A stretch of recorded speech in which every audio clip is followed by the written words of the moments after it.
My baby dolls! We're back again with another episode of Genesis. And today, another great show is in store for you. We got Jon Florio and Oussie Shapiro and their awesome new book, One Nation Under Baseball, How the 1960s Collided with the National Pastime, with a foreword by Bob Costas. We're going to get to the book. We're going to get to Jon and Oussie in just a few minutes. But again, you are listening to the Comfortably Zoned Radio Network with the Zigzag Man, Ralph Tycho himself. A lot of good shows are on the network, baseball and entertainment. I've had the honor and distinction to do Giants baseball with Ralph. The co-host has left the show, and I was honored to be asked to do the show. So we do a lot of history and updates on the New York and, of course, San Francisco Giants. I also am on David Nemec's Old Time Baseball and Trivia, where we continue to go decade by decade throughout the 20th century. Right now we're up to 1951, so I'll be able to go probably until 2010. It'll probably take a few more months, but I invite you all to listen to it on iTunes, YouTube, and wherever podcasts are done on the internet. Now, One Nation Under Baseball was just published. It highlights, again, American society and sports and racial tensions and political. You want to know about the 60s? You want to know about baseball? Jon and Oussie do a great job of weaving it all together in this book. And Jon, he's a freelance writer and novelist. He is the author of Sugar Pop Moon and Blind Moon Alley.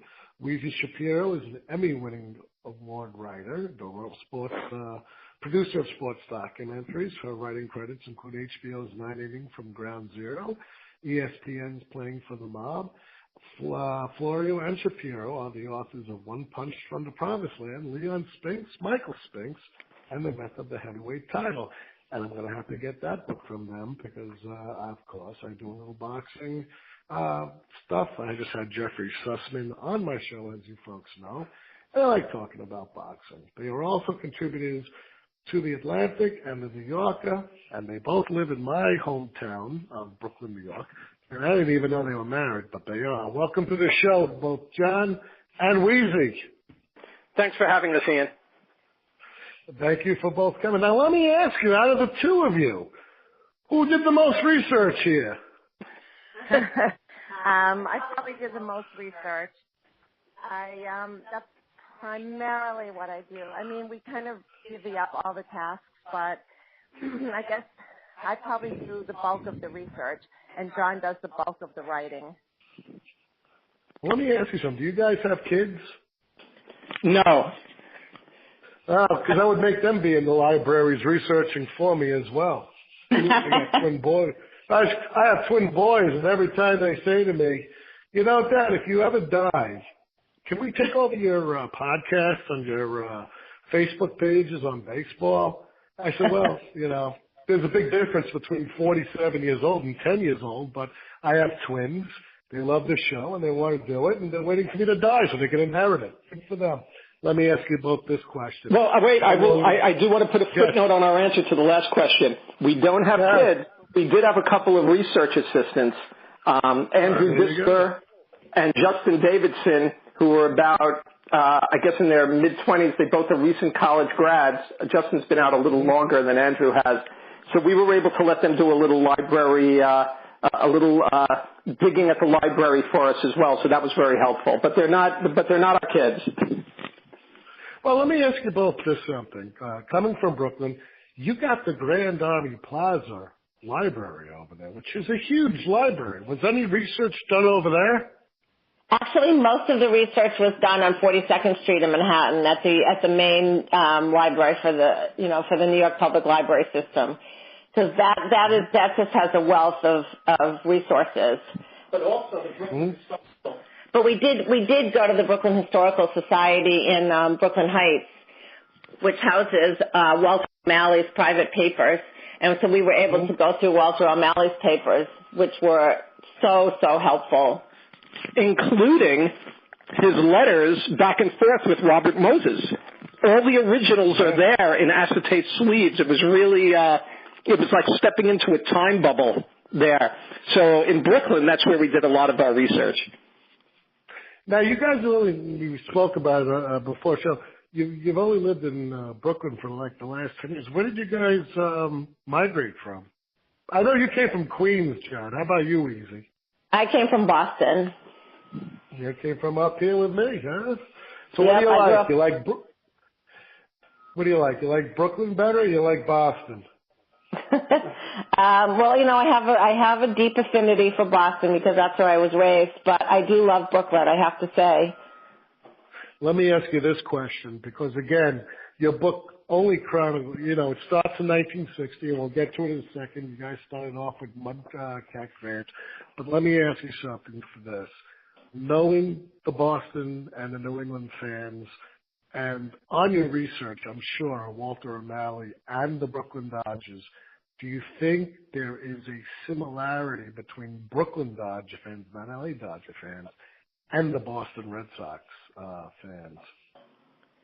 Well, I think, both fans were so devoted to their teams. So, there's just such a deep sense of loyalty in both cities. So I have to say that's where I see the similarities. I grew up in Boston, and basically everybody I knew, including everyone in my family, were Red Sox fans.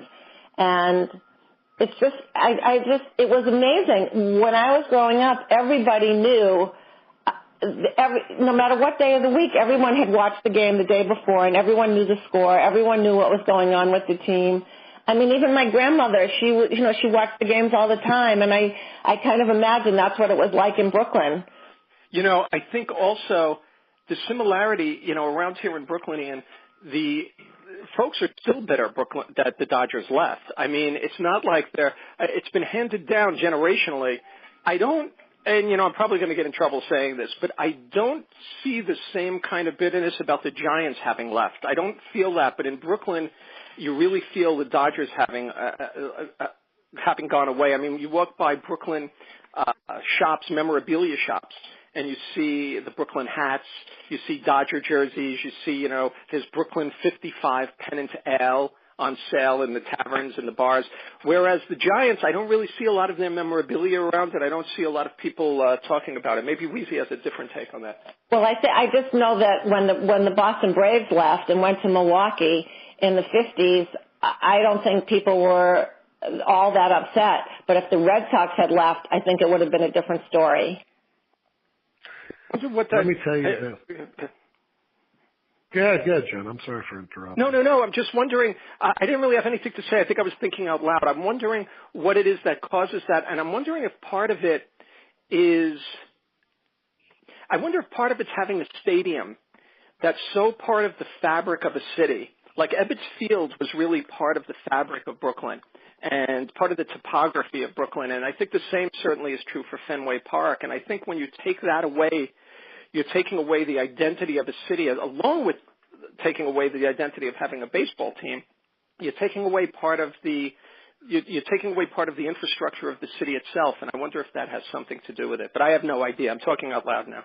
Well, I think it's also a generational thing. I mean, you grow up and your grandparents and then your great-grandparents and then your parents. Everybody, it just passes down along, down the line, and it's almost like a birthright. So being up here in Massachusetts since 1993, when I came up here, again, 15 years had passed since Bucky Dent hit the home run and the whole collapse in 78, and I didn't realize how depressing Red Sox history was up here, because I was always the Yankees and Mets, that kind of rivalry, and then the Dodgers moved out. But I will tell you this, getting back to John's original question, it didn't hurt the Giants as much because the Giants, two things. One, they were seen as an elitist team being in Manhattan. And two, they made a lot of problems with the Yankees. That the Yankees had to go for a new stadium across the river. I mean, you could literally walk across that bridge between the Polo Grounds and Yankee Stadium. And so the Giants were Manhattan. The Yankees, again, with the Bronx, but Brooklyn, you could be Chinese, you could be African American, you could be Jewish, you could be Italian, you could be whatever, and you could have race riots on Flatbush Avenue. But when you were in Ebbets Field, you all were Dodgers fans, and it didn't matter what you were. And that's what I think is so important with the Dodgers. Well, and we just did a piece for the New Yorker on Jackie Robinson's debut 70 years ago. It was a couple of days ago. April 15th was his 70th anniversary.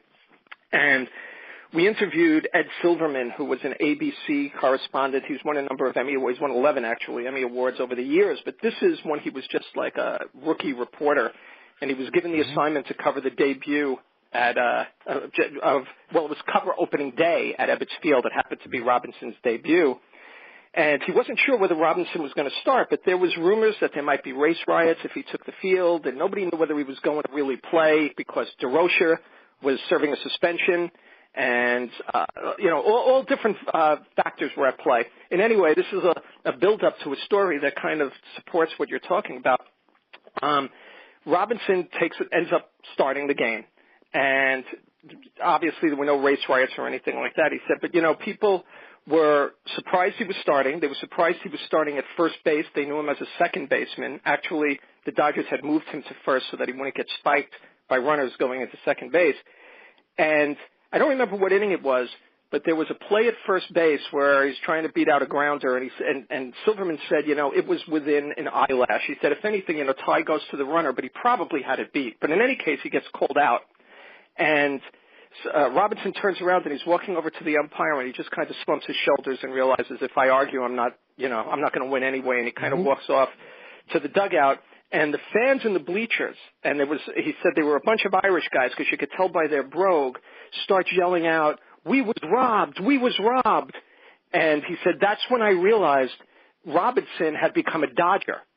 In that play, we pulled together because the fans all pulled together. Everybody was rooting for the Dodgers. So all of the stuff before the game, maybe there's going to be race riots, maybe this is going to happen, maybe that is going to happen, it all stops when they took the field, because then they became Brooklyn Dodgers and everyone was pulling for the team. And you know something, folks? You know who Ron Rabinowitz is? He was the little boy from Sheboygan, Wisconsin, who became Jackie Robinson's pen pal and good friend. Are you familiar? Yeah, I speak to Ronnie on a daily basis, and I had him on my show a couple of times. We need to write the book about their friendship. They made a movie about it a few years ago. I know he's looking for people to help him write it. Maybe you two would be interested in speaking with him. I don't know, but I'm just throwing it out there to you folks, because I know you guys. Oh, it's an interesting story for sure. Yeah. I'm jumping topics, but one of the things we talk about in the book is Robinson being, he's right at the top of the book. In the early 60s, he's a Nixon supporter, not a Kennedy supporter. Right. Which was interesting. Again, blacks, African Americans were supporters of the Grand Old Party at the time. Yep. And the book makes it clear. Yep. But again, let's get into the book now. You just segued it in. Why do you begin with Mudcat Grant here, and then segue into Jackie Robinson? You begin right off the bat with this. Well, I think that when we were putting the book together, we were trying to figure out how, we had so many stories, and we were trying to figure out how to organize the material. And so we kind of came up with 3 arcs to the book, and one was race, and one was labor, and one was journalism. And we decided that we thought one of the strongest stories and one of the most interesting stories was Mudcat Grant meeting Senator Kennedy and in 1960. So it just kind of felt right to start the book that way, and then the arc of race and look at what baseball looked like in 1960 when Mudcat Grant was playing, and what it looked like in 1970, actually 71, when the Pittsburgh Pirates fielded an all-minority team, an all-minority lineup. The game had truly evolved in those 10 years. And I don't know, it just felt like a good starting point. Well, it also kicked off as Weezy said, the race arc of the book. It didn't really touch upon the unions, and it didn't touch upon the publishing stories that we have in there. But it did also launch a subtext of politics that goes throughout the book. We start by looking, there's Kennedy and Mudcat Grant. So now we see that Kennedy is running for office, and we follow that political relay.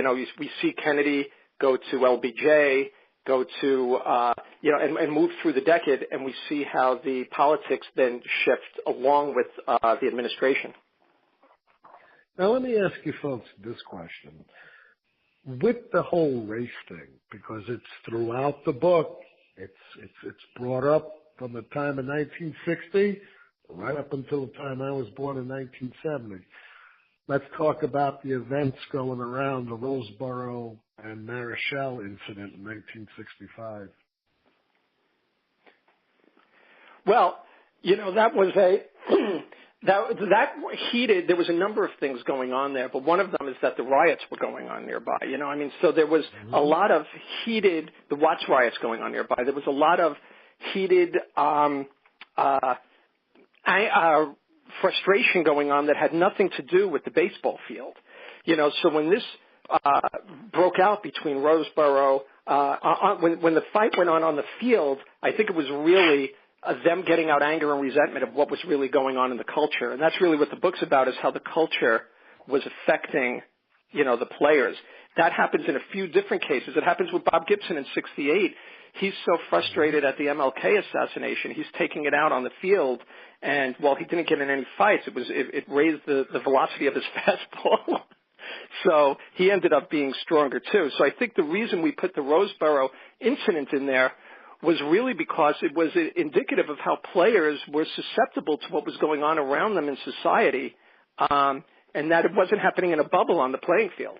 I think that, people always think that baseball exists in a bubble outside of politics, outside of all of the social events going on. But the truth is that, everything kind of seeps into the game in some way or another. And this was an example of really how all of the racial tension really did seep into the game at that point. Johnny Roseboro lived right on the fringe of Watts, actually I think right in Watts, and he was personally affected by what was going on. And I think that, you see it in what happened on the field.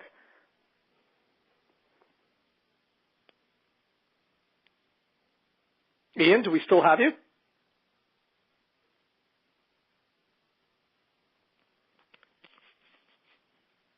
Hello?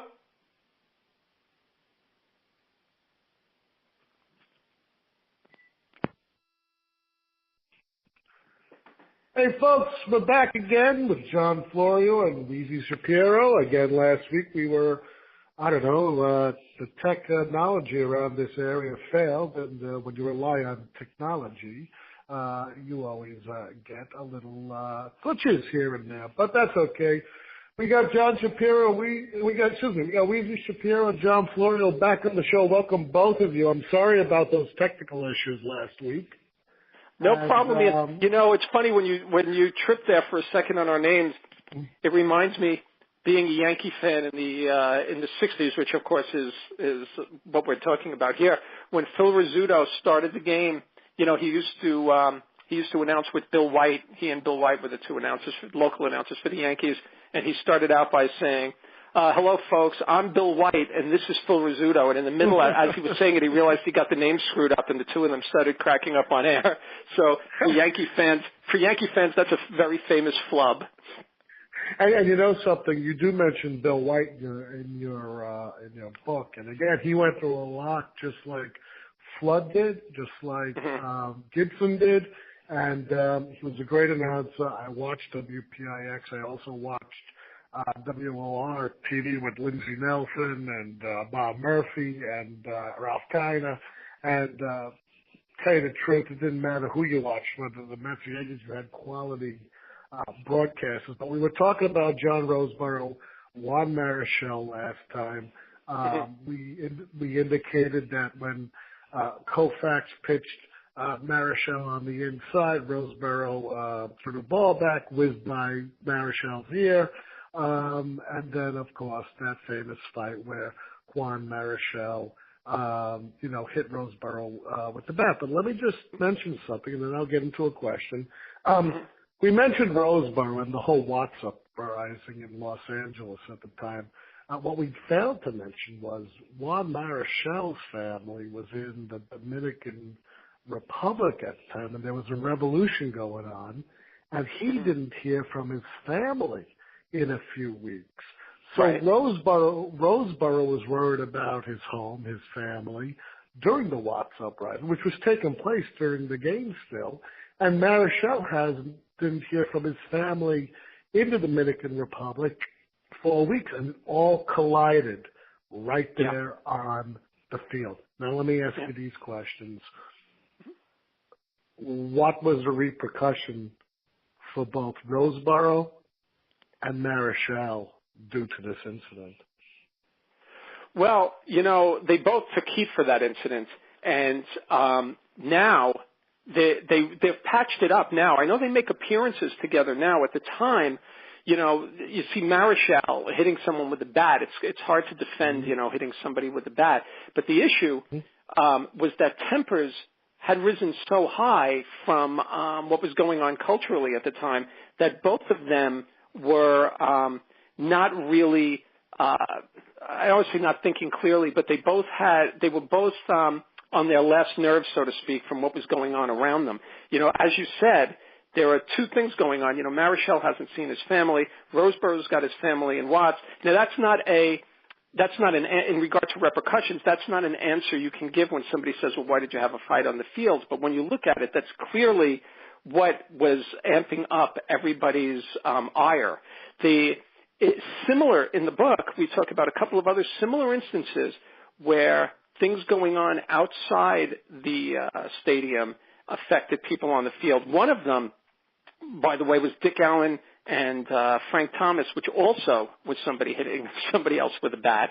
Another one was Bob Gibson after the MLK assassination, so angry about the assassination that he also had brought this fury to the field. But instead of taking it out on the other team with a bat, he took it out with his pitching and focused and threw so hard pitching that he was able to make it work for him and didn't put himself on the firing line. Weezy wants to throw something in here. Go ahead, Weezy. Yeah, I just wanted to say that in terms of the immediate repercussions, it's really interesting because Marichal was ejected from the game. Roseboro, and he had to leave the game because he was he ended up having 14 stitches in his head and would miss the next two games. But Marichal was suspended for eight game days, which is kind of a joke now. Well, especially for a pitcher, that's 2 starts, right? Yeah. And he was fined, and then, you have to remember, this was the 60s, but he was fined $1,750, which translates to about $15,000 today. It seems really a rather paltry penalty. But in any event. Yeah. Well, I also think that was the immediate repercussion, and that actually is what Ian was asking. But I think what I was trying to say is I don't think that MLB or any of the owners at the time or the managers at the time, and this is true for Marichal, Roseboro, it's also true for what we were talking about with Dick Allen and Frank Thomas, were able to, because they're in the middle of it, were able to step back and say, look at all that's going on. And that's really what spurred a lot of this. Like, they didn't look back and say, gee, Roseboro's got a family in Watts and Marichal hasn't seen his family in the DR, so he's not able to they're not really comfortable right now. They're going through this. I mean, that was not in the picture for the managers and the owners. That's what I was trying to say, although Weezy, I think, really answered your question. Now, what's interesting? I had John Rosengren on my show 2 years ago. Oh, okay. He wrote the book, The Fight of Their Lives, which, did the whole thing. And Roseboro died in 2003, and Marichal was at his funeral.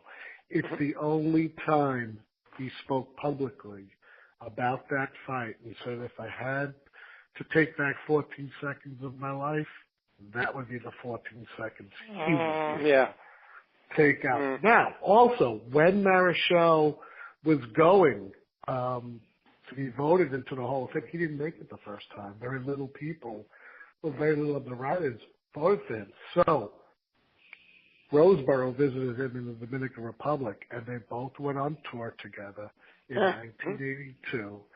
And that year, the writers voted Marichal in because that incident is one of the major incidents, which is definitely, it should be in your book, which it is, that people remember. Now, let me ask you this. Now we're moving further with race.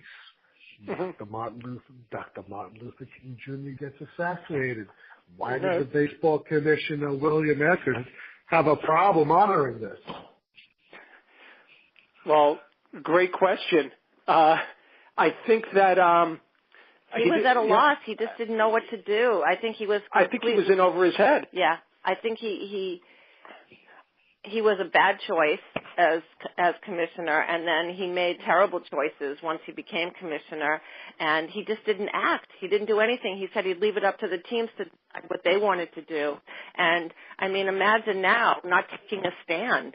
I also think I agree. The reason is he was in over his head. I think that he was I have no reason to say this other than my own conjecture, but I have a feeling that he was afraid to take too strong a stand and to honor King too much because he didn't want to honor a black man that much at that time. I think if he said, all right, we're going to stop play and we're going to do this and we're going to honor a black man, I think that he was going to get a lot of pushback from the white owners and the white players. I don't think that they wanted to give King that kind of power. I don't think he wanted to canonize a black man.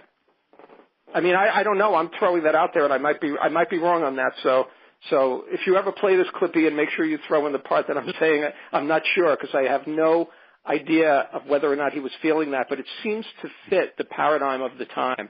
I mean, look at the year we're talking about.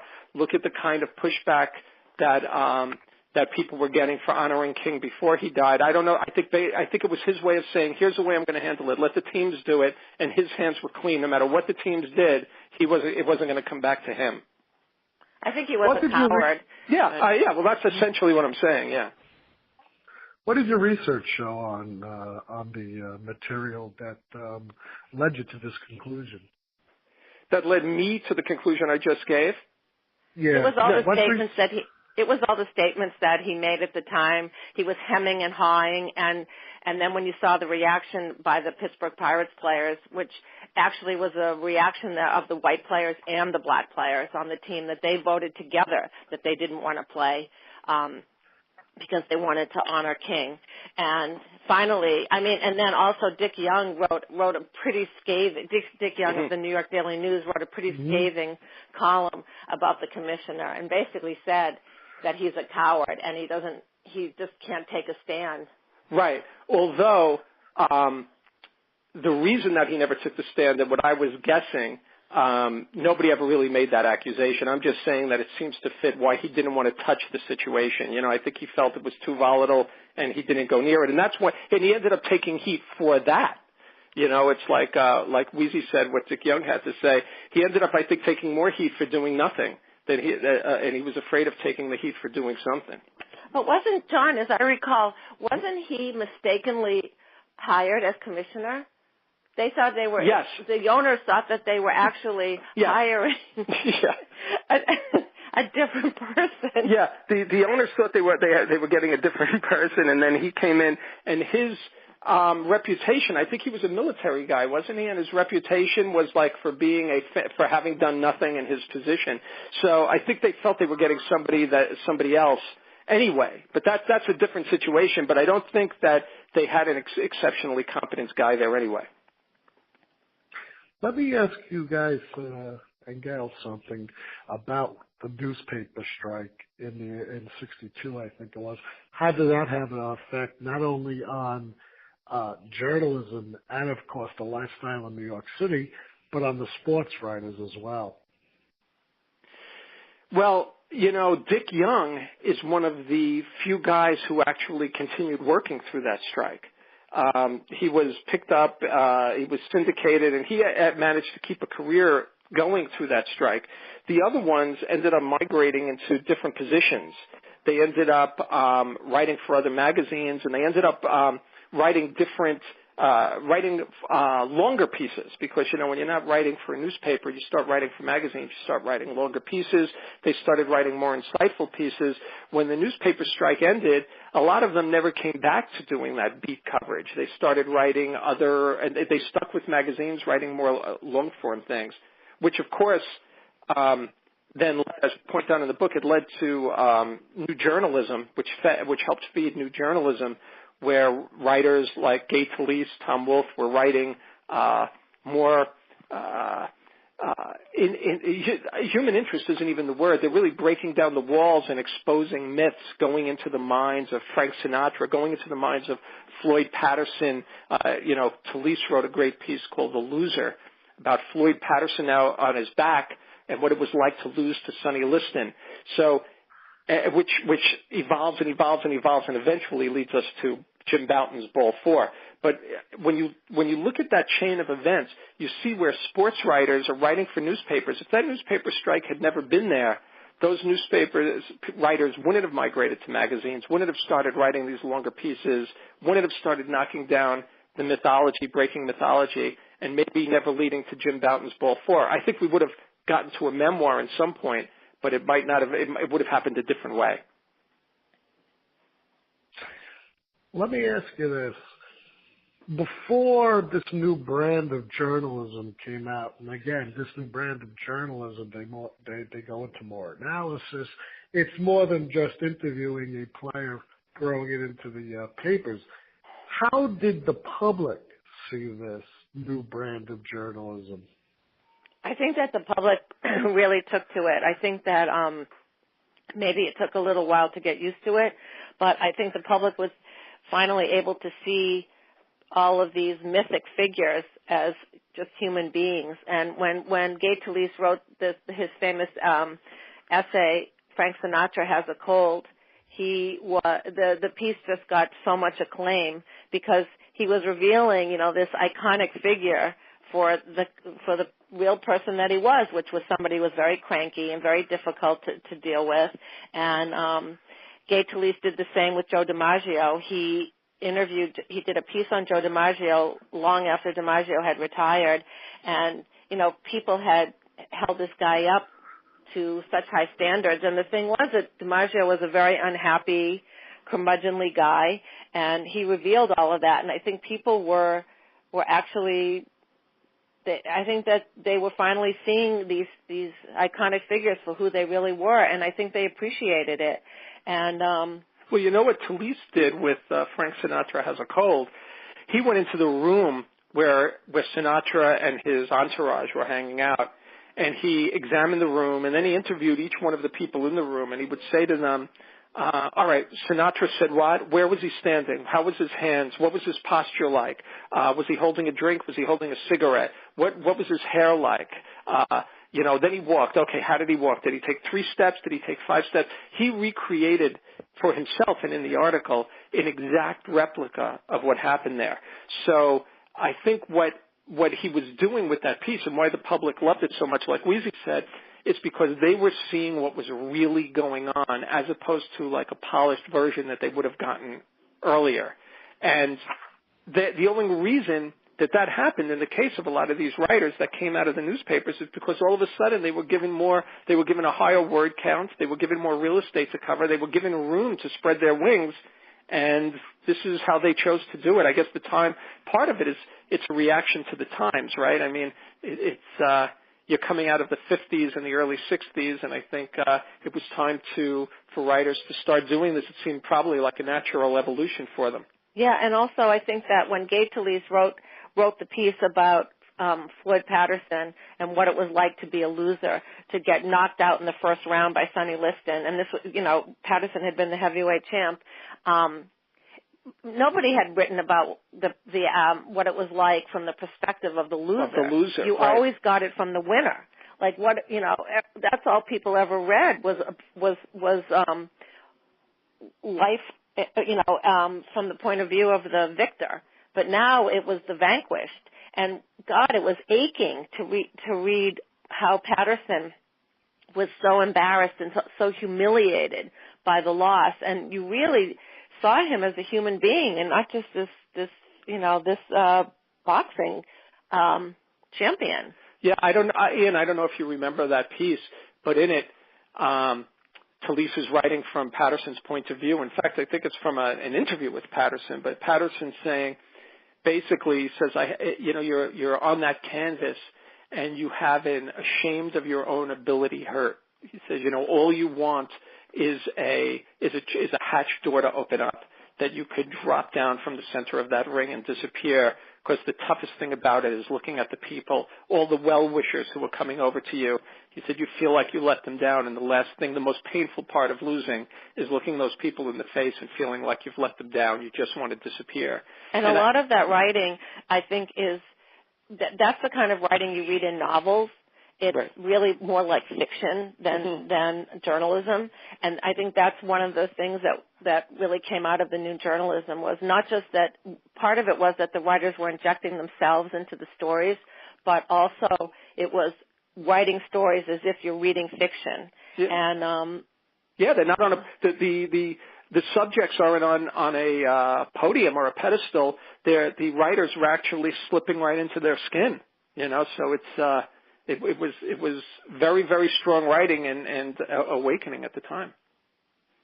And let me ask you folks this as we segue, because now we're on journalism.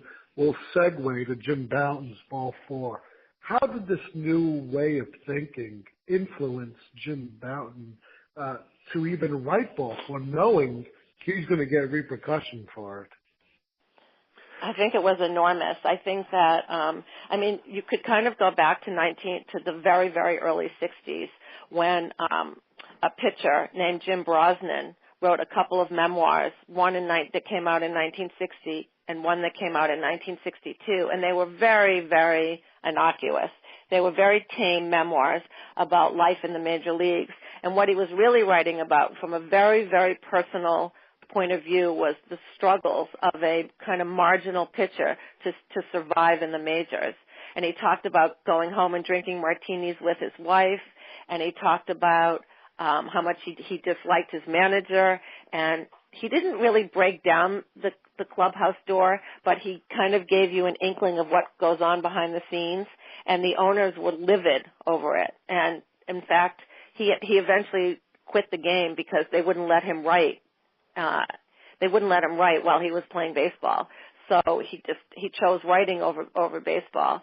And that was in the early part of the decade. And then you have the advent of new journalism and the stories, the whole wave of journalism starts to change during the decade, and it all kind of tees up for Ball 4. So John, if you wanted to. Well, yeah, I think that one of the things that's interesting is when we were speaking with Jim Bouton about that, saying, did you read Brosnan's book? What new journalism, did that affect you? We asked him that question.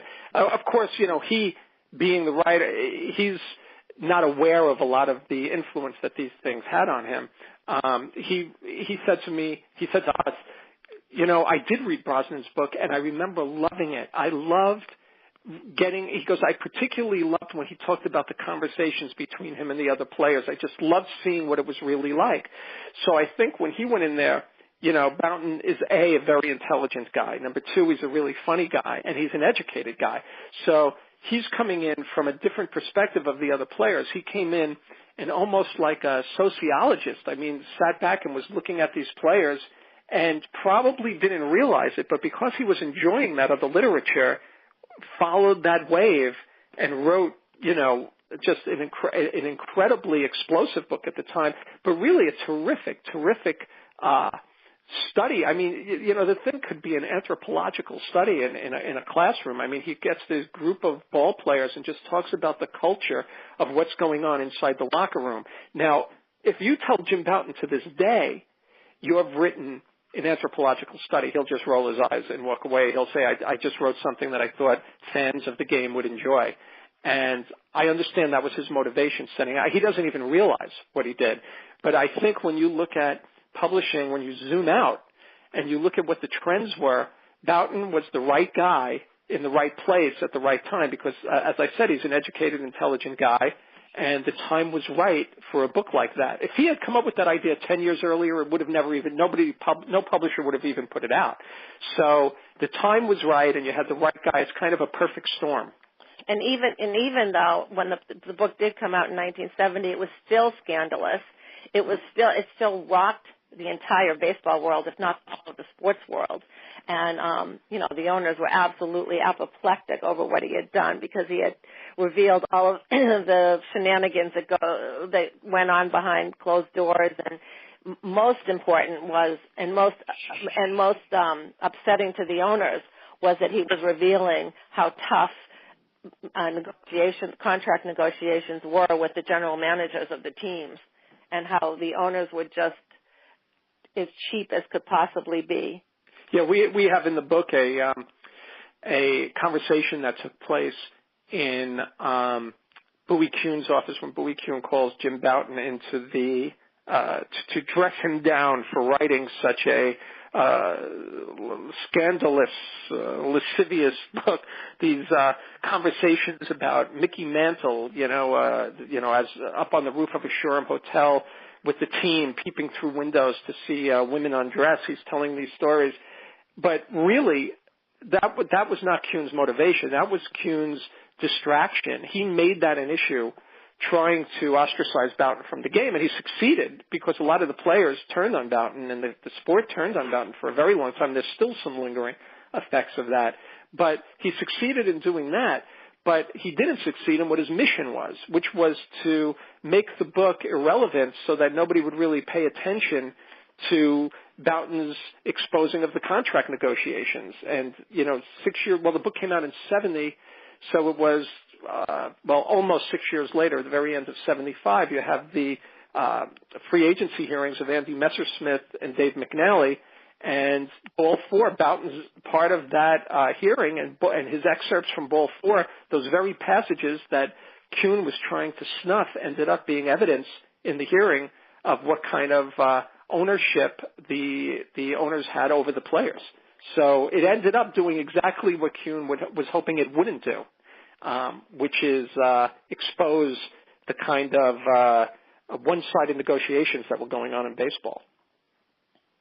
And my question is, do you really think that Commissioner Bowie Kuhn should have gotten involved with this? First of all, his whole ordeal made the book sell like hotcakes. You can actually put money into Bouton's. But what was the motivation of Kuhn to even get involved in this? I think he got a lot of pressure from the owners who said, do whatever you can to snuff this book, to make sure that nobody reads this book. We don't want any of this stuff revealed. And Bowie Kuhn, what happened was when he called Bouton into the office, Dick Young printed in his column in the Daily News that this meeting was going to take place. So when Bouton got to the commissioner's office on Park Avenue in New York, there were all kinds of reporters waiting outside to write this. So Bowie Kuhn, he really stepped into it when he decided to summon Bouton to his office and dress him down. It had the exact opposite effect of what he and the owners wanted, because it ended up that book sold almost 5 million copies. Yeah, and really, Kuhn, where I mentioned before, he backfired in that he put a focus on something, but he missed on what he was really trying to do. But in putting the focus on those stories about Mantle, the book became more popular than ever before. And in fact, Mantle took no heat from the public. If anything, the public was looking at Mantle and the other players like they were cooler. This was like 1969, 1970 that this is coming out. So the fact that Mantle got a bad boy image really didn't hurt him at all. I think, a lot of the players of the book ended up writing their own tell-all books like 5 or 6 years later. But Bouton took the heat for, turning on his fellow teammates. But that was a Bowie Kuhn fabrication, really. And how did Harold Schechter, who I read all his crime books, Leonard Schechter. Leonard Schechter, Leonard Schechter. I know you write crime books too, John. And the union leader, Marvin Miller, which we'll get into. I've had many shows on Marvin Miller. How'd they get involved with Bouton's book and then visit the office of Bowie Kuhn? Well, Leonard Schechter was the editor of Ball 4, and he had been a sports writer for the New York Post back in the early 60s, and he and Boughton had formed a friendship of sorts. And I think they used to go out to dinner together, and throughout the decade, Schechter had written a few articles about Boughton, personal articles about Boughton and his wife's adoption of a child from Korea, and he had written articles about Boughton's being interested in doing artwork, and so he had written these kind of new journalism stories on Boughton, and I think that their friendship lasted. And then toward the end of the decade, I think Boughton went to Schechter and said, I have an idea to write this. I think I'd like to write a book about baseball. And Schechter said, well, why don't you take notes on. At that time, Boughton was with the Seattle Pilots. This was 1969. And Schechter said, why don't you keep notes about what's going on during the season? And I think that's what sort of set it all off. Yeah. One of the funny stories is Boughton, at the end of the season, Boughton's got this box of notes that he's written on the back of airline vomit bags and anything, cocktail napkins, anything that he could find handy. Which, by the way, that box still exists, and he showed us some of the box. I felt like I was looking at something in the Smithsonian. But he shows up at Schechter's house, and they're going through the notes, and they're looking at Boughton's pages, what he's written. And Jim Boughton apparently didn't like to. He felt too claustrophobic wearing his pants. He used to wear his boxer shorts when he worked. So Schechter, John. Oh, Schechter did? Yeah. Oh, I thought it was Schechter says to Boughton. No, he says the other way. It's the other way around. Boughton says, "Okay, take off your pants. Let's get to work." Yeah. Oh, okay. I thought it was the other way around. All right. Walks in the door. All right, kid, take your pants off. Let's get to work. That's funny. Let me ask you folks this, because I want to keep on the Bowie Kuhn, theme here, because. Of course, we're going to go into the Curt Flood case next, but let me ask you this. Why did the owners choose Bowie Kuhn as their commissioner when Eckert was being stepped down? I think he kind of lucked into the position because he had been a lawyer with a law firm that had represented the National League in a case, and he had done a good job, and they needed somebody, and they didn't really know where to turn, and they just thought, well, this guy seems really competent. He seems to understand baseball and how baseball works. And I think they also saw somebody that would be on their side, who was one of theirs. Who was one of theirs? That's a good way of putting it. Yeah, I think because the commissioner back then. Really was a representative strictly of the owners. I mean, he was the owner's mouthpiece, and I think they saw somebody who would fill that role nicely with Bowie Kuhn. And he was paid by the owners, so, I mean, he worked for the owners. And in Bowie Kuhn's case, he was a blue blood, and I think that a lot of the owners could relate to him. His pedigree, and, he came from his legacy of I think he was born in Maryland, and I think that his ancestors were politicians and Congress people. He didn't have a lot of strong convictions of his own, though, I think, about the game. I think his role coming in was, I'm going to do what the owners want me to do. Red Smith, a sports writer, had one of the best lines about Bowie Kuhn, best lines maybe ever, but about Bowie Kuhn. There was an event that was going on, and he said an empty limousine pulled up and Bowie Kuhn stepped out. And some folks, it's very important with Bowie Kuhn because now we're getting into the Marvin Miller, Curt Flood thing, and Miller is probably the most important figure, in my opinion, to come out of the 60s. And he always said, Marvin Miller, no Bowie Kuhn, no free agency, because Miller was able to nail Bowie Kuhn all throughout the years in 68 and 69 to 72, first strike, 73, collective bargaining was the key. And, of course, you had Messersmith and McNally. McNally.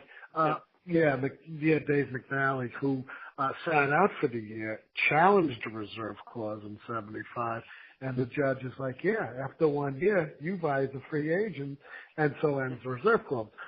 Why did management, who had such control over the unions, and they did for many years, the unions were pretty much slaves to the management. If you read the histories, why would management let the players vote in this wonderful steelworkers union representative who has had much success with the steelworkers union in granting all kinds of benefits and accolades on workers and literally going up against the big shops? How could management not pressure the players not to vote Marvin Miller in? Yeah, that's a good question. Well, it's a good question. Well, he wasn't the first choice, right? There was a couple of he choices. wasn't. But they didn't think. Go ahead, Weez. No, go ahead. They didn't think Miller was going to win. You know, Miller had to go down, and he met with each player individually. Mm-hmm. He went to each team in spring training, met with each player individually, and the owners were on a campaign of their own. The owners were telling the players, you know, you don't want a union. A union hurts players and hurts workers. They get in the way of negotiations. Everything's going just fine. And there was an I don't want to say it was directly anti-Miller, although they did say you've got like this fast-talking guy from the steel industry who doesn't really understand baseball coming in. But their real mission was they were spreading anti-union propaganda. But Miller had to go down to every player in spring training, every team and every player, met with everyone, and had to convince them why they should be voting him in and why they should be trying to tackle the reserve clause. You know, it's funny, we were talking about Jim Bouton. At one point he met with Jim Bouton, and in his autobiography he says, you know, Jim Bouton, one of the brightest guys in the game, came up to me after I spoke with them, and said, I don't think it's a good idea for baseball if players can go to whatever team they want. And Miller said, well, why would that be? And Bouton said, because then the rich teams would get all the good players. So Miller said, well, what would I tell you if out of the past 30 years there was a team, well, first he said, you mean like the Yankees do now? And Bouton said, oh, yeah, that's right. He goes, yeah, look at it. Over the past 30 years, they've won like, they were in, I don't know how many pennants they had won. Was it 25? I don't know, but it was like, it was an ungodly amount. And Bouton says, you know, I never thought about it like that. But when you put it like that, you're right.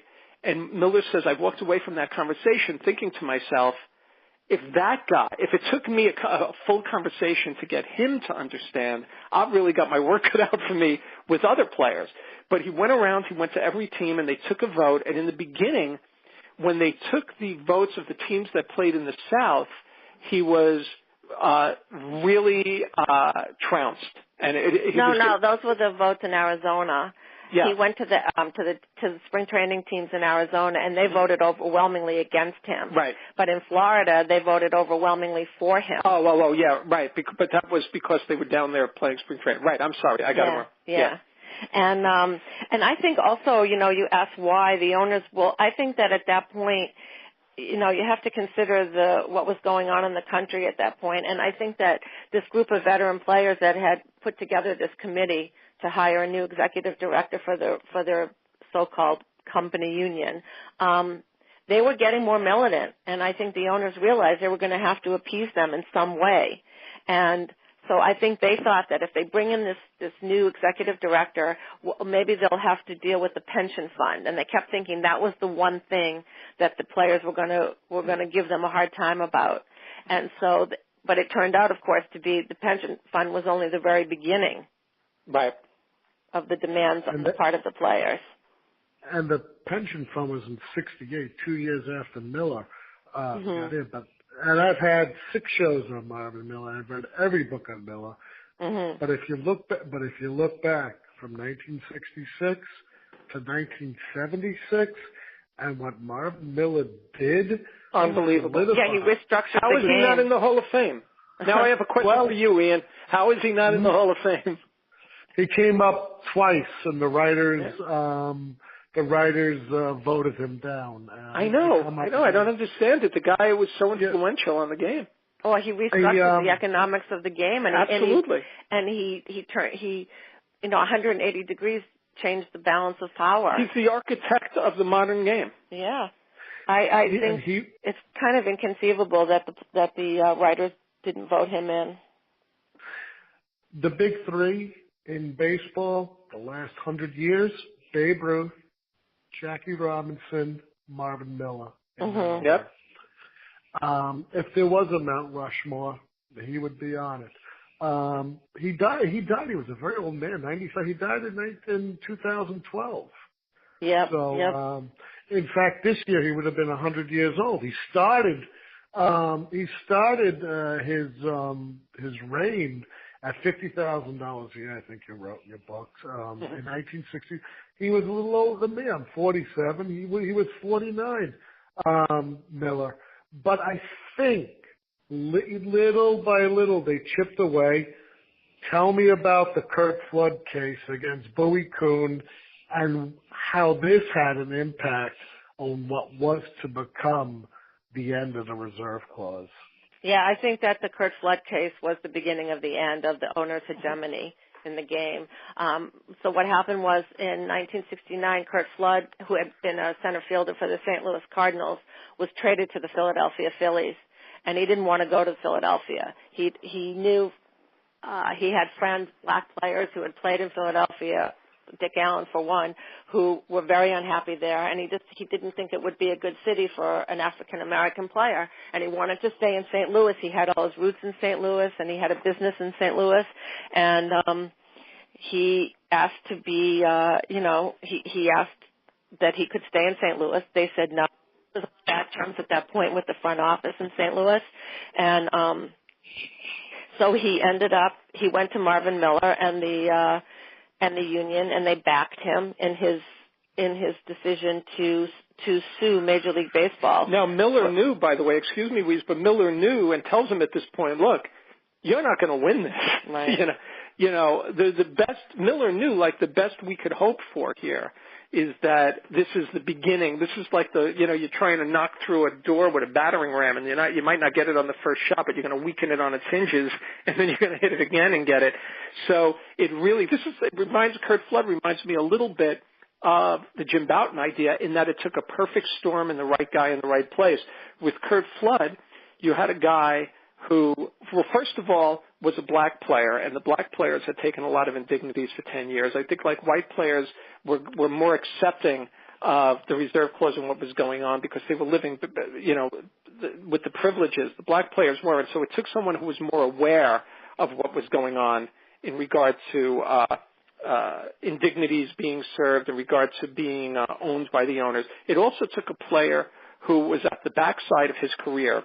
Flood's career, really, he was on the far end of his career anyway, so he was not forsaking many more years to come. He might have had a couple of more years left, but he wasn't losing out on an entire career. It also took a player who was traded to a place like Philadelphia, or a black player to Philadelphia, where racism was very strong, or for that matter, any player who was being traded to a place that he really, for any reason, didn't want to go. So all of those things came together for Curt Flood at the right time. He was, again, like the right guy in the right place for this to happen. But in any case, go ahead. So what happened was he sued Major League Baseball to be a free agent, and the case went to the Supreme Court. And when the ruling came down from the Supreme Court, the court ruled against Flood. But it was interesting because the Supreme Court said that Flood should have the right to be a free agent, but baseball's antitrust exemption could only be lifted by Congress. And the Supreme Court said so free agency would have to come through collective bargaining, and that's what happens in the mid-'70s. So that's why Curt Flood's case is really the beginning of the end, because by December of 1975, when Nestor Smith and McNally are granted free agency, that just really just changes everything in baseball, because players can now bid their services to the highest bidder. So Yeah, and that's the beginning. It killed the reserve clause. Owners no longer owned their players until the owners decided what they wanted to do with them. And, just the different comments, but when you combine that outcome, free agency where you can bring your services to the highest bidder, combined with no salary cap, really does give an advantage now in a different way to the teams, to the big market teams. The big market teams now have the television revenue that they can spend on salaries, which, by the way, the advent of that really started in the 60s too. But, they have the money that they can get them, and so naturally the big market teams have this serious advantage. They've got television revenue, they've got money, no salary cap, there's a luxury tax, but if they want, they can get the player that they want. Back then, in the reserve clause, what Marvin Miller had been discussing when he brought it up was when he said, you mean like the Yankees do now, is that the teams with the money would pluck players from the smaller market teams. They'd trade for them, or they'd we saw the Steinbrenner do it time and time again. Yeah. The one thing I did want to say about Curt Flood was that he had that great comment. He was being interviewed by Howard Cosell on ABC, and Cosell said to him, "You make over $90,000, which isn't exactly slave wages." And Flood's response was, "A well-paid slave is a slave nonetheless." Yeah, it's a famous quote now, and it was a perfect answer, wasn't it? Yeah. Let me ask you folks this. Although everybody agreed with Flood, I'll say 95% of them, why didn't other players like Gibson put their neck on the line and say, you know what, this is absolutely right? What Flood is that's doing, an interesting question. I'm sorry, that's an interesting question. Yeah. Because it wasn't until very recently that Bob Gibson said publicly that he regretted that he didn't stand up for Flood. And he said he was just too afraid for his own career. He was too afraid of the repercussions. And had he done anything to support Flood. And Bill White, another teammate of his, I think it was from his autobiography called Uppity, that he said, we were all in Flood's corner. We were all pulling for him, and we all wanted him to win, and we all felt he was right. But none of us were going to take that stand and really step up and speak out in the trial because we were afraid what it was going to do to our careers. Yeah, there was even a star of Bob Gibson's stature, you would think that he would have been secure enough in his own career to have stood up for him, stick his neck out, but he wouldn't do it. And it's interesting that only recently he publicly said that he regretted it. Well, think of the power the owners had over the players then. This was free agency. That's the point. Free agency wasn't there at the time, right? So if the owner of your team decided, I don't like what you said, you were done. It was a lot of power to have, it's like the sword of Damocles hanging over your head at all times. But, and I think the only player that went to the trial was Jackie Robinson, and he did actually testify on behalf of Flood. Yeah. At that time, obviously Jackie Robinson was long since retired, but he did testify on his behalf. And I think the one and only owner that was there was Bill Veeck. He was. That was the owner. Because let's step back a little bit, folks. Let's step back previously, before Marvin Miller. Let's talk about Drysdale and Koufax and what they wanted in 1966. Yeah, I think that they were sort of the first union in baseball. They got together. They were both really peeved at Buzzy Bavasi, the Dodgers general manager, who kept kind of jerking them around. And they were really two of the premier pitchers in the National League. Koufax certainly the premier pitcher. And they just felt like they weren't getting their due financially. And so finally they decided to join forces. And they went to Buzzy Bavasi and said, you're going to have to deal with the two of us. And he said, no, we don't work like that. Every player comes in individually. We only do individual contracts. And they said, well, it's either both of us or neither of us. And they also got an agent, which was something that was unheard of. Was unheard of at that time. But, in their case, it was the first union. You mentioned that, right? You have two people coming together and bargaining together, so you have a union. But they had such an incredible, unlike other players, they had such incredible leverage, being that they were two such phenomenal pitchers. Yeah. I mean, if those two guys didn't show up, you were going to lose like 40, 50 wins between the two of them. You know? So, on a 100, and they knew it. And that was that was 162 games. So out of 162 games, you're talking about a third of your team's wins. Right. Well, it's interesting. We interviewed Don Drysdale's first wife, Ginger. Who, that's the woman that he was married to at the time. Excuse me. And she had been a model and an actress, so she was very familiar with having agents. She worked out of Hollywood. She she had an agent herself. And when her husband and Koufax were talking about how upset they were about their contract, she said, "Well, I don't understand. Why don't you just get an agent?" And they said, "Oh, they don't allow agents in baseball." And she said, "Well, why don't you try it? Why don't you go get a lawyer, get an agent, go in and say you're bargaining together?" And they did. That's right. Yeah. And they did, and that was. Well, by the way, excuse me, but one of the things that triggered that too is that Bavasi and all of the owners never wanted one player telling another player what they made. Like they wanted everybody kind of in the dark. They'd say, keep this between us. So when somebody would come in, they'd tell Koufax, "Well, how can you ask for that much money? Drysdale took less." And then they'd say to Drysdale, "How can you want that much money? Koufax took less." And it was actually a conversation between the two of them where they realized, he told you that, he told me the same thing. So just the fact that those two were colluding, for lack of a better word, but in the eyes of the owners, colluding and sharing information was something that the owners were against right from the get-go. This is before the agent, before they even walked in as a team. They were already breaking what the owners saw as an implicit rule that you never share information. And Walter O'Malley was livid. But let's even step back further. Let's go back to 1938. And the Yankees were trying to nickel and dime Joe DiMaggio, and Joe DiMaggio was willing to sit out. And they said, "Look, Lou Gehrig don't even get paid that much." And you know what he said? And you know what DiMaggio replied? He's getting underpaid. So, and of course George Weiss, who you wrote with the Mets. But look what he did to Yogi Berra. And Mantle. These guys are winning 3 different MVP awards apiece.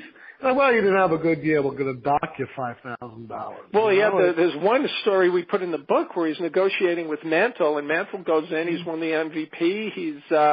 I think it was the year after the MVP. I don't think it was his Triple Crown year. Was it after 56 years? I'm not sure. It might have been the Triple Crown year, actually. But he walks in and he says to Weiss, he's expecting a pretty good raise now, and Weiss basically tells him, no, you're not going to get a raise. And he says, no raise? He says, we'll give you a couple of $1,000 extra.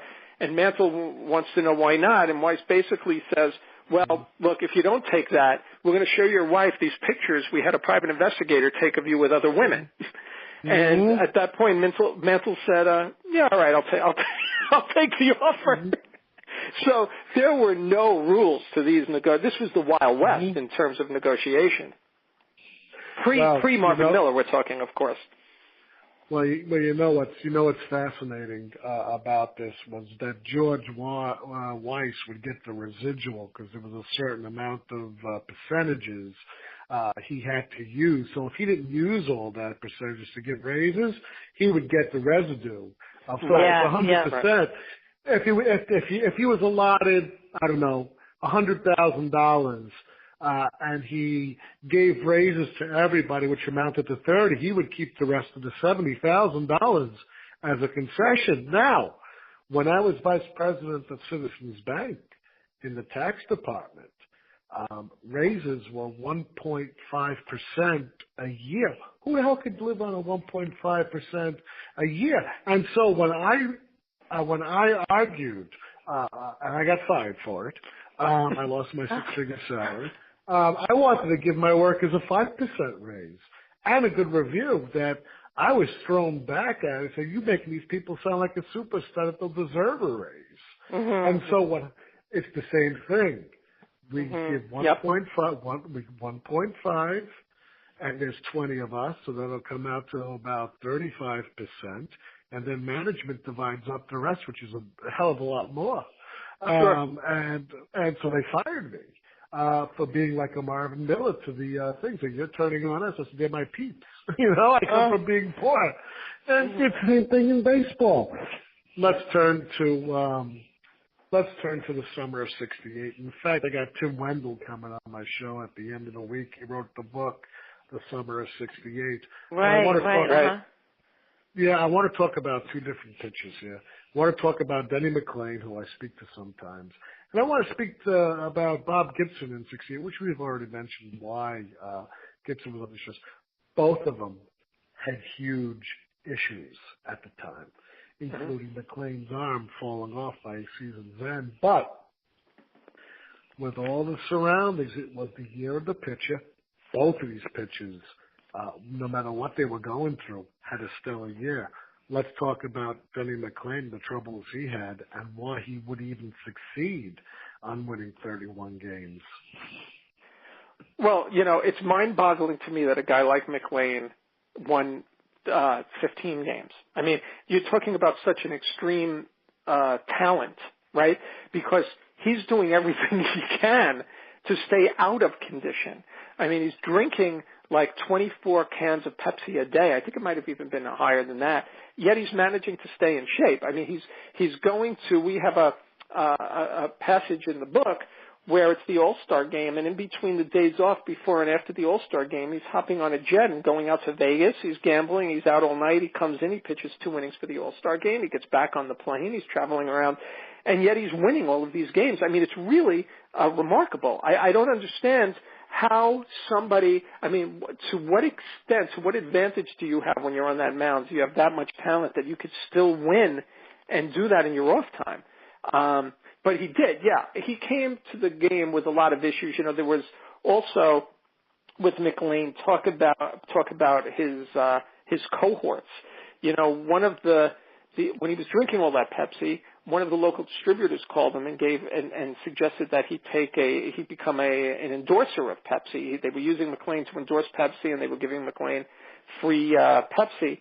Later on in the year, it came out, that he had been gambling and that he was involved with gamblers. It turned out that he was booking bets with that guy from Pepsi. So the two of them were in it together, and there was a lot of suspicion around whether or not Denny McLain's gambling made its way onto the playing field. I don't think nothing was ever proven. There was an article in Sports Illustrated that we talk about in the book where he hurt his foot at the end of the season, and being that he wasn't able to pitch or that he was ineffective pitching, that it cost them some valuable games at the end of the season.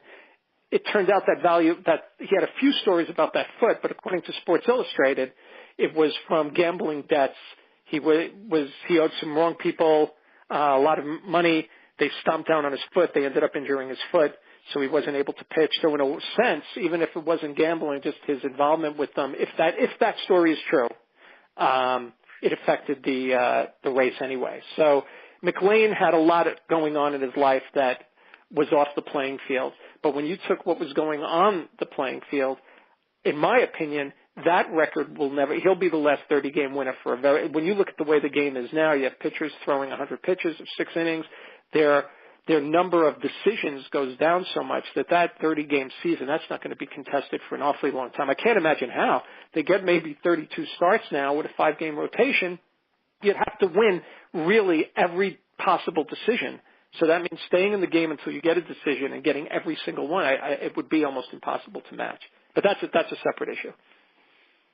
And on the other side, you got the St. Louis Cardinals, who now have a rejuvenated Roger Maris, because the Yankees, I speak to Fritz Peterson, and he was telling me the way that they handled Maris, the Yankee doctors, they let him play with a chipped bone in his hand, got it fixed. Now he joins Lou Brock, and he joins Bob Gibson, and he joins, this wonderful Cardinals team. And to spearhead it all, you got Bob Gibson throwing like like no one's ever seen, a 1.12 ERA. In these times, that's unheard of. Yeah. That's another record. That's another thing that's going to stand. Weege, you want to talk about Gibson? Well, I mean, why don't you tell them about what Tim McCarver had said? We interviewed Tim McCarver, who was Gibson's catcher that season, and go ahead. Well, McCarver said, first of all, we spoke earlier, Ian, on this podcast a little bit about Gibson being so angry about the MLK assassination and just that turning into focus. And he was really out there and really competing and really angry, which I think helped his demeanor and built his persona on the mound.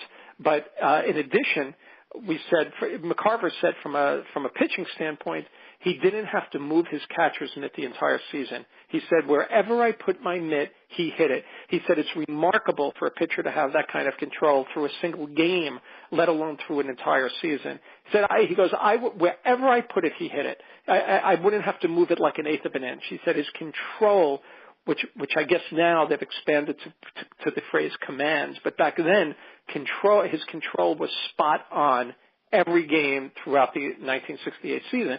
So, of course, you couple that with his fierce competitive nature and the velocity at which he was throwing, and, you really have a deadly combination.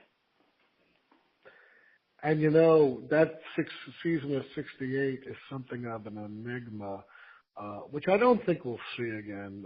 It's not in today's ball. I think Carl Yastrzemski was the only one to hit over 300. And it was 301. 301, yeah. Yeah. Now, in your research, folks, was there anything different like the ball? Because, in 1919, 1920, they did changes to the ball. You couldn't have a spitball. The dead ball era ended. Now you're ushering in the live ball. Balls had to be clean. Was anything engineered differently that season, that the balls weren't being hit? Everybody has a different theory about that, but it's really hard to know what they did to the ball to deaden it. But I mean, and then other people say, listen, well, the height of the mound, the height of the mound had made more of a difference than anything. I mean, that's why the next year they lowered the mound. I forget how many inches. Was it 6? It might have been. I don't remember. 6 inches, yeah. Yeah, and then the offense, and so that improved offense dramatically.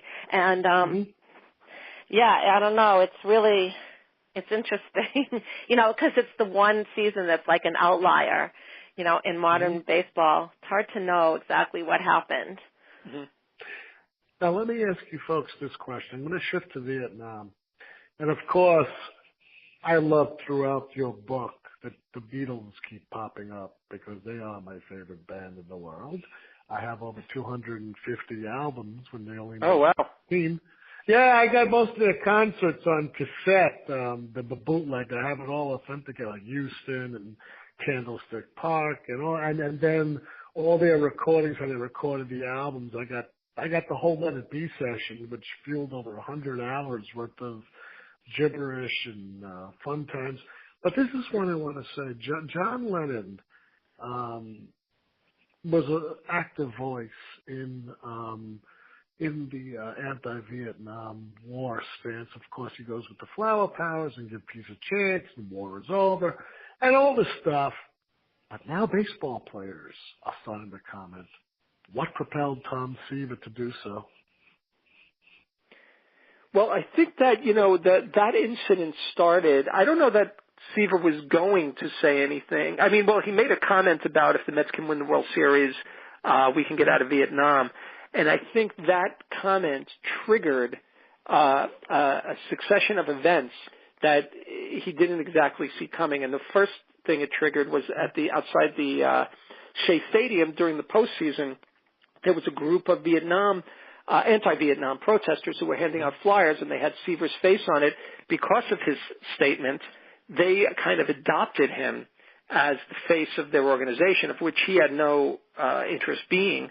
And so now the reporters are coming to him and saying, well, how do you feel about Vietnam? What do you have to say about this group that was outside Shea Stadium?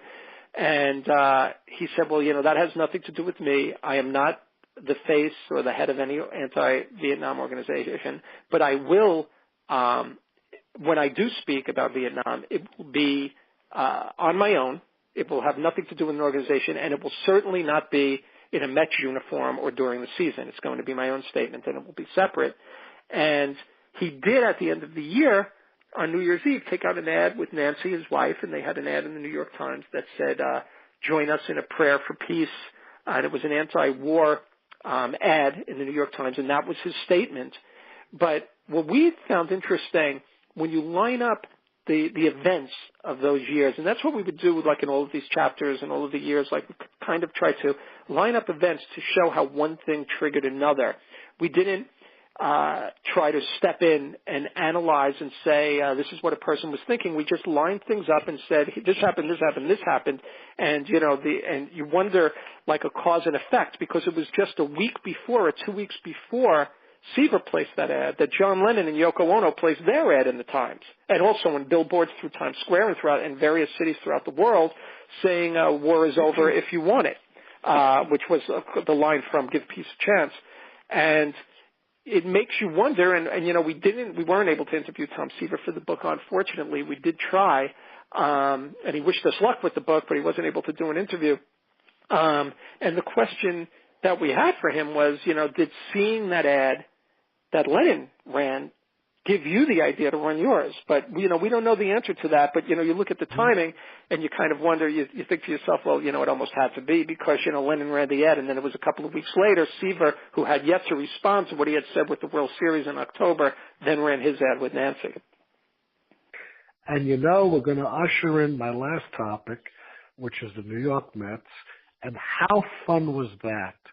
Well, let me tell you something, Ian, hold it. I grew up by Shea Stadium. I don't know if you know the area, but there's Flushing Meadow Park, right? On one side you have Queens, on the other side you have Flushing. I grew up in Flushing by Queens College. 1969, I'm 8 years old. The Mets win, and I am a die-hard Yankee fan. I mean, and at 8 years old, in that area, if you're a Yankee fan, you have to hate the Mets. It was kind of like you couldn't like rock and roll and disco at the same time. You had to take a stand and like one of them. Well, it's the same thing with the Yankees and the Mets in that area. And at our school, and the Mets were a really amazing team and a lovable team.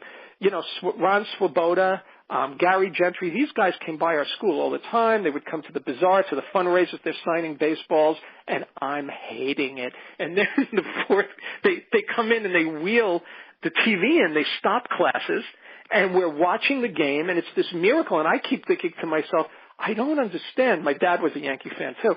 Everybody's telling me they can't win. They keep winning. And I keep saying, but they're going to lose. They're going to lose because, everybody, all the wise men around me are telling me this team can't possibly beat Baltimore, and they do it.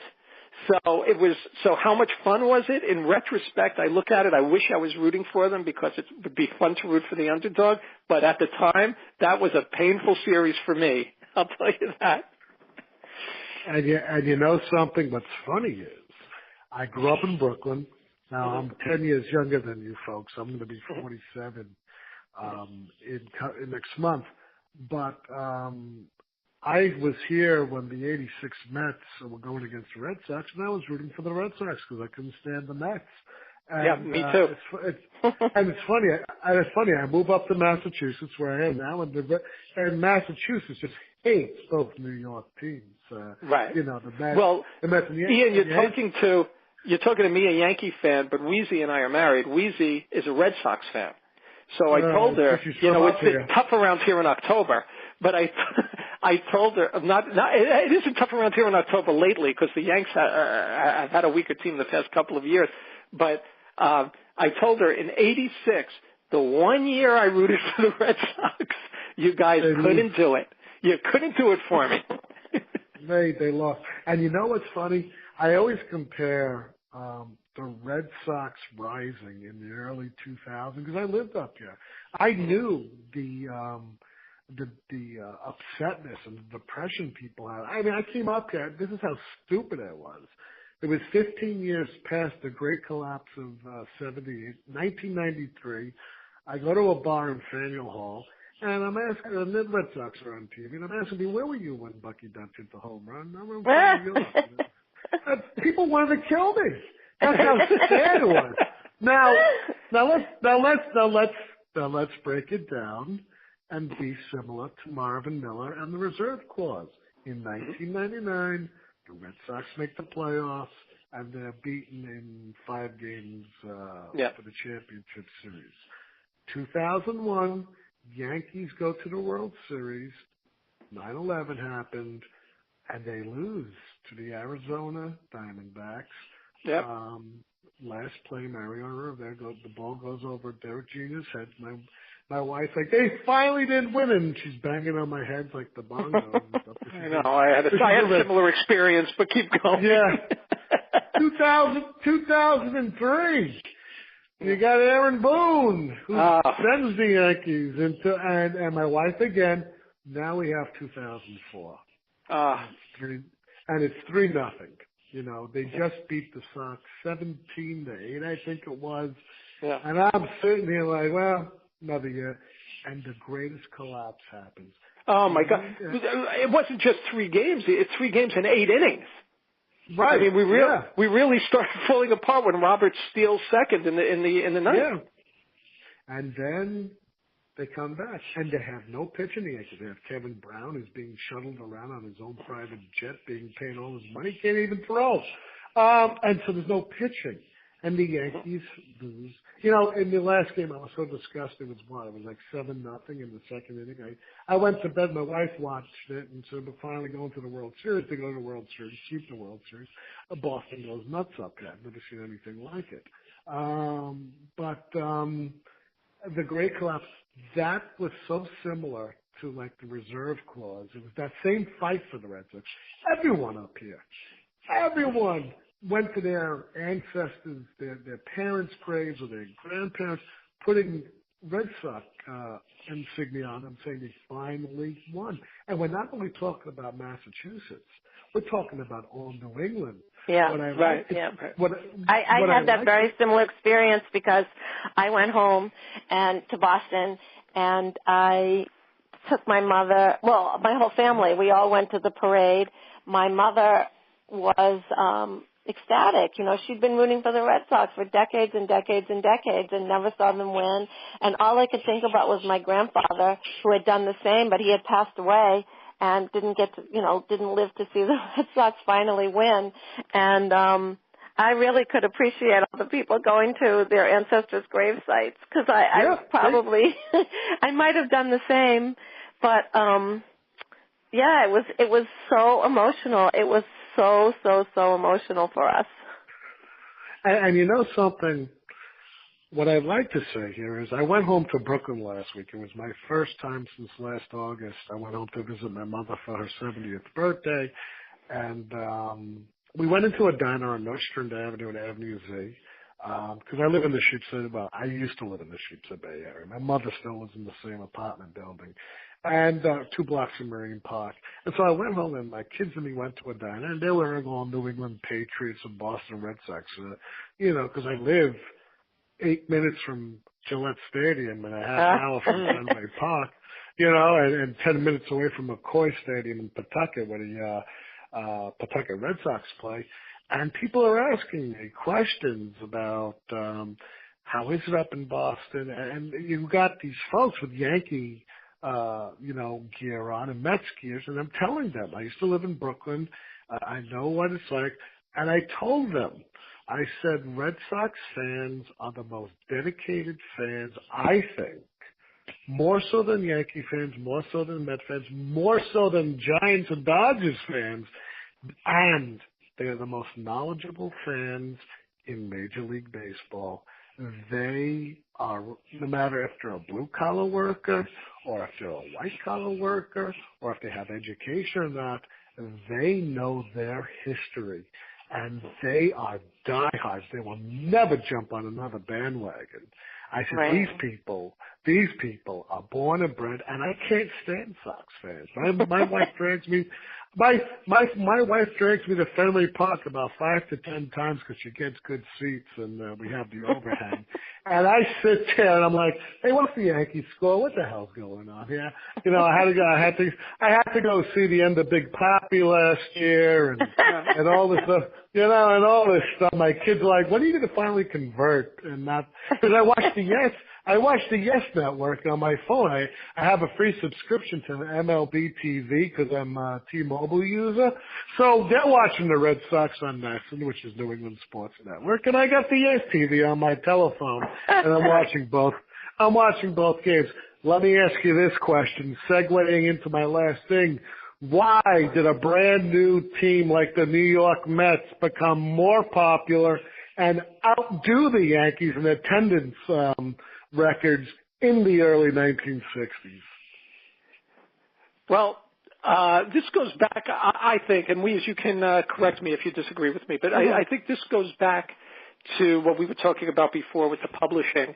You know, when the sports writers, the newspapers got they started doing two editions. You had an afternoon crew and a morning crew. And the morning teams, morning sports writers would be reporting on scores and what happened on the field.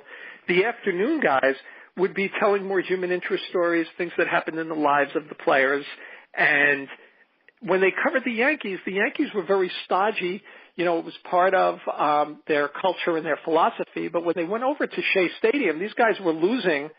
And really, the fun thing to write about them, and maybe the only thing to write about them, because there wasn't much going on the field, were all of these stories about the guys.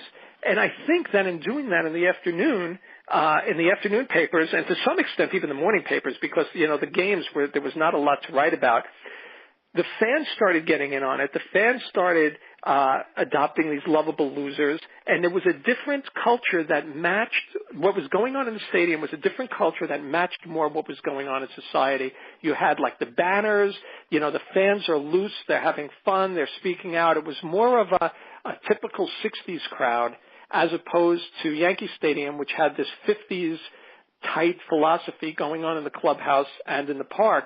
So the papers started catching on to it. The writers started catching on to these guys, and it was infectious, and the crowd caught it. It became contagious, and they started becoming the team to watch. Even though they were losing, the fans were having a lot of fun. Yeah, I mean, I think to a lot of people, it was like going to a party. It was like going to a rock concert. I mean, the fans they paraded around the stadium with their banners, and you know, the writers they couldn't get enough stories about Casey Stengel, who you know, would just sit and talk to the writers for hours after a game. There was nothing to talk about the game, so he would just tell stories, and the writers just ate it up. And so they had great copy for their afternoon editions, and I think that, you know, it just endeared the fans to the team even more. Yeah, I think the Mets didn't win games, but they won the press, and in doing that, they won the fans, and they created a happening. And while they weren't the greatest ball team in the mid-'60s, they were the greatest happening in baseball in the area. And I think that and then, you know, of course, then they come and win in 69. That's a whole other thing. Now you actually got them winning.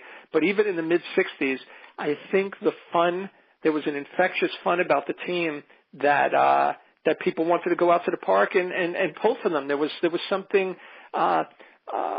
enjoyable about them losing. You know, because there was this group of like, Jesus, these guys are bad, and the fans bonded together over it. I don't know. I don't think it's the type of thing you could make happen. I think it was a very organic thing, and it would only have happened when there was a cultural shift going on too, which was in the mid-'60s. Yeah, and I think all of the craziness that went on in the field was just funny. I mean, the ineptitude of the players. I mean, it was just funny the way they would lose games. They lost one game, I believe. There was an RBI.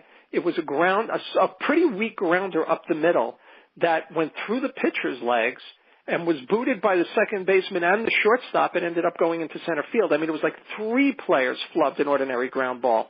And that was the type of thing that I think the fans enjoyed enjoyed the ineptitude, like it was almost funny, except that it was so tragic. Yeah. Right, but what are the consequences, really? But what are right, tragic is a strong word, yeah.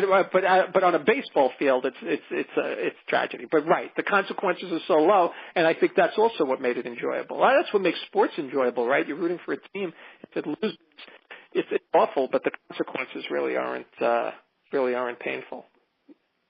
I have the good fortune of having Irene Hodges.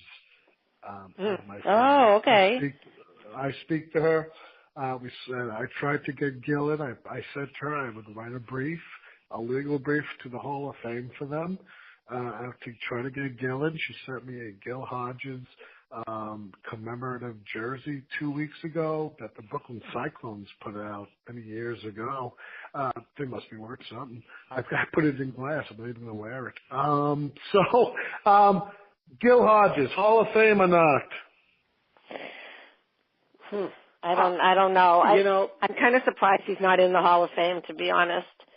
I think statistically, if you look only at the stats, he's one of those guys who's kind of on the bubble where it could go either way. Mm-hmm. But I think also when you add in the intangibles about, first of all, he was on the Brooklyn Dodgers. Then he manages the '69 Mets. I think that the added intangibles for me put him over and get him in. So I'd be if I had a vote on the I guess he's considered the veterans, the golden era. I'm not sure which ballot he's on. I mean, he'd have my vote. He's on the veterans. Veterans. Yeah, okay. So he would have my vote. How about you? What do you think, Ian? I guess so. If you're writing the letter, you think so too. Yeah. I'll tell you what. He died of a massive heart attack on April 2nd, 1972. He was 47 years old, 2 days away from his 48th birthday. If you stop time at that time in 1972 and not compare players that came afterwards who have better statistics, you get him in. Right. Him and Duke Snider combined had the number one home runs in the National League for the 1950s, along with 5 Gold Gloves and all these different stats and with the home run record, I think he was 5th all time at the time when he died. We were just talking about Snyder the other day, and he had the unfortunate timing of playing in the shadow of Mays and Mantle. So, but when you stop and you look at what he was kind of the bronze to their gold and silver, but when you look at his stats and you're not comparing, he's another guy who really is a much stronger, I think, than history gives him credit for, because when they talk back of the center fielders and the New York center fielders at the time, of course, Mays and Mantle were the first two that get brought up. Can you imagine living in New York at the time? Think of it. Yeah. And my uncle always told me, he was born in 31, he died in 2005. He used to say we used to hang out at the local candy store and have fist fights. It was but a Mays, Mantle, or Snyder. Yeah. And when you look at the 1950s, New York was the home of baseball. It was you wanted to be in New York in the 1950s. Right. Because from 1947 right up until 64, there was a New York team in every World Series but 2. Well, and there was no there was no L.A., there was no San Francisco. It was the leagues, the majors were concentrated. Everything fell apart when the Dodgers left Brooklyn. I still think Brooklyn hurts from it 60 years later. The Giants, not so much. For some particular reason, they were situated, of course, in Manhattan. And, of course, the Yankees shared the Polo Grounds with them. Later on, the Mets would be up at the Polo Grounds. But I think it hurt Brooklyn the most, because I think Brooklyn fans, if you were to compare the Brooklyn Dodger fans, I think you could make a case that in that period of time in history, they were like the Red Sox fans up here. It didn't matter if you were black or white or Latino or Chinese or Jewish or Italian or Irish. didn't matter when you were sitting in Ebbets Field. It only mattered outside, on the streets. But when you were in Ebbets Field, you were all under the religion and nationality of the Dodgers. Yep. And that's the kind of rabid love that Brooklyn had for that team. Brooklyn still misses the Dodgers. I mean, we live here, and we walk around, and you see the Brooklyn Dodger memorabilia is in all the shops. It's not hard to find at all. I mean, if you wanted to find a Brooklyn Dodger jersey, you could walk to any one of like 10 stores in the area and find it. Yeah, you can. And I hope you guys and gals had a great time on my show. I know I had a blast with you folks. Well, we had a great time being on it. I'm very glad that you had us on, Ian. Yeah, thank you, Ian, so much. It was really, really fun to talk about all these things. Now let me ask you folks something. Did I miss anything that maybe you folks would like to tell my listeners, that maybe something I forgot that maybe is important and I'm just missing it? Well, I think it's very important to tell them that the book is available wherever books are sold. They there can you get go. it at Barnes All right. & Noble or Amazon or wherever they like to buy books, or their favorite independent bookstore. All right, hey, I was going to get to that, where we could find your book, but hey, you beat me to it. Hold the line. I'm going to end the show, and then I want to talk to you both for about 2 minutes. Folks, I had a great time with Jon and Oussie. Go out, get their book, One Nation Under Baseball, how the 1960s collided with the National Pastime. Bob Costas does the forward. Very enjoyable read. As you see, these folks, very knowledgeable about their subjects. I had a great time. As always, folks, I'm Ian Kahanowitz and for Mark Weiss, and thank you both to John Florio and Jon Shapiro, and in the immortal words of Edward R. Murrow, good night, folks. Good luck. We're going to see you next time.